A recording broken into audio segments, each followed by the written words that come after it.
Donald Trump ने हाल ही में एक ऐसा फैसला लिया है जिसको पूरी दुनिया में डिस्कस किया जा रहा है। रूस, चीन और यूरोप में बैठे कई डिफेंस एक्सपर्ट ट्रंप के इस फैसले को अमेरिका की सेना में एक बड़े परिवर्तन के तौर पर देख रहे हैं। लेकिन ये परिवर्तन इजरायल और ईरान युद्ध की वजह से हुआ है या फिर इसका कोई अन्य कारण है? क्या अमेरिका F-35 की नाक बचाता हुआ घूम रहा है और ये परिवर्तन है क्या? चलिए आपको सब कुछ विस्तार में बताते हैं। वीडियो शुरू करने से पहले मैं चाहता हूं, यदि आपने अभी तक चैनल को सब्सक्राइब नहीं किया है तो कर लीजिए। हाल ही में डोनाल्ड ट्रंप ने कहा है कि अमेरिका अब फाइटर जेट विमानों की जगह मिसाइल और ड्रोन्स पर फोकस करेगा।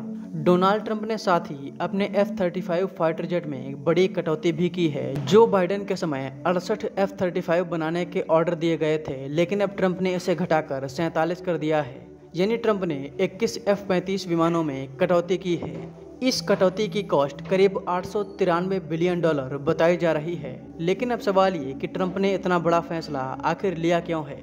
देखिए, इसके दो बड़े कारण हैं। पहला कारण है कि अमेरिका के F-35 उस तरह से काम नहीं कर रहे हैं जितना अमेरिका को उम्मीद थी। आपने हाल ही में देखा होगा कि भारत में एक ब्रिटिश नौसेना का F-35 पिछले 15 दिनों से खड़ा है, जिसे अभी तक ये लोग सही नहीं कर पाए हैं।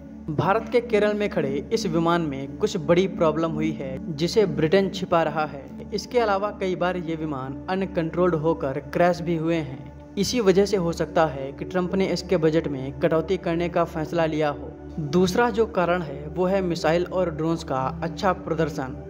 अगर आप देखें तो रूस यूक्रेन युद्ध और इजराइल ईरान की लड़ाई में सस्ते ड्रोन्स और मिसाइलों ने खूब धूम मचाई। ईरान ने जो मिसाइलें इजराइल पर दागी वो काफ़ी सस्ती थीं और इन मिसाइलों ने इजराइल को काफ़ी नुकसान पहुंचाया। वहीं एक फाइटर जेट काफ़ी महंगा होता है और दुश्मन के इलाके में इसे ले जाना काफ़ी रिस्की भी होता है। एक साधारण सी मिसाइल एक फाइटर जेट को गिरा सकती है।